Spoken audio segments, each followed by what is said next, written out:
मैं एक चीज स्पष्ट यहाँ कहना चाहती हूँ कि एकनाथ जी शिंदे और शिवसेना का वोट शेयर 20% है, बीजेपी का 34, मिला के 54% हम लोग साथ में लड़े। ऐसा नहीं कि एक जगह पे आप लड़े, एक जगह पे हम लड़े। ये उबाटा सेना जो 120 जगह पे लड़ी थी विधानसभा में, वो 20 विधायक भी नहीं जीत के आए।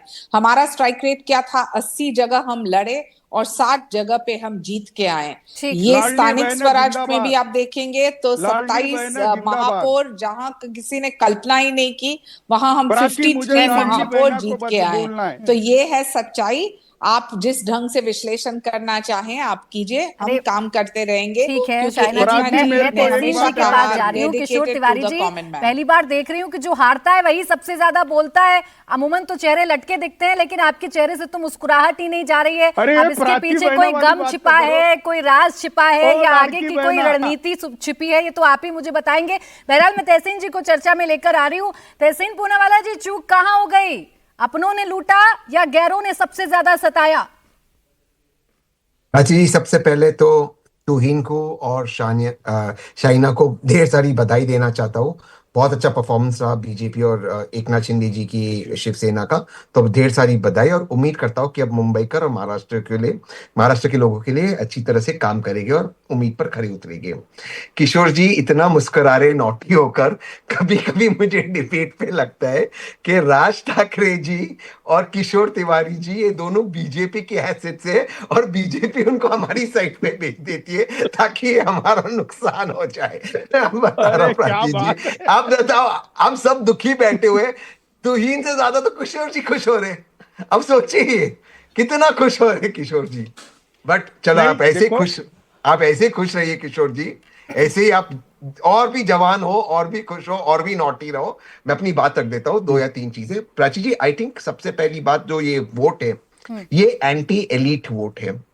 जो मुंबई के अंदर ठाकरे बंधुओं ने एक वातावरण बना दिया था, और मैं हमेशा अपने ट्वीट्स में सब जगह पे कह रहा था, आपके शो में भी कहा, ये लोगों को मामू बनाने का काम कर रहे थे।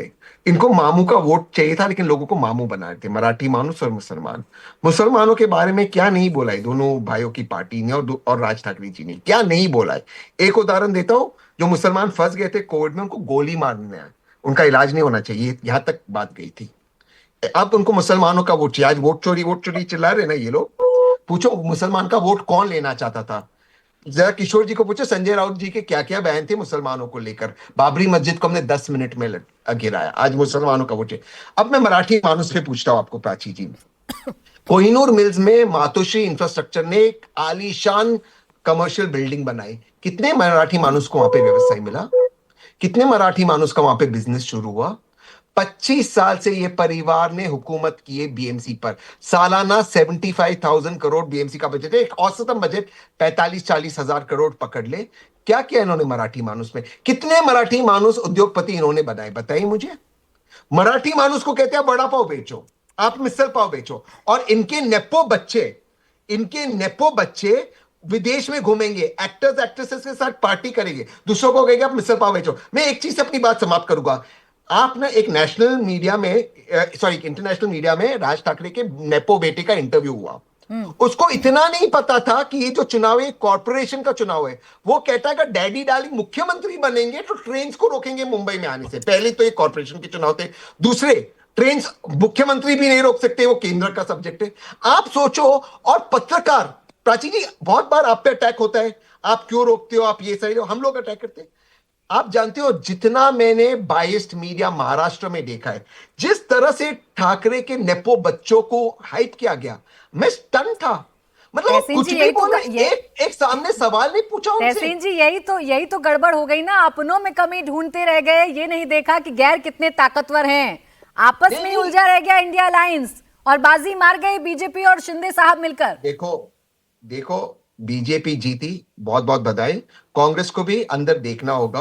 कांग्रेस का जन्म मेरे शहर पुणे में, उस वक्त पूना था, और पहला सेशन मुंबई में, उस वक्त बॉम्बे था। कांग्रेस का पहला सेशन वहां पे हुआ था। और आज कांग्रेस की जो हालत हुई है, आप जानते हो, आज से 12-13 साल पहले पुणे के अंदर बीजेपी इतनी पावरफुल नहीं थी। लेकिन मेहनत की तो कांग्रेस को भी देखना होगा। आप मुझे प्राची जी आप बताएं, इंडिया टीवी के आपके लोकल ब्यूरो से पूछे कौन बड़े नेता ने कैंपेन किया कांग्रेस के लिए, पूछे। तो Congress can not run away from this responsibility.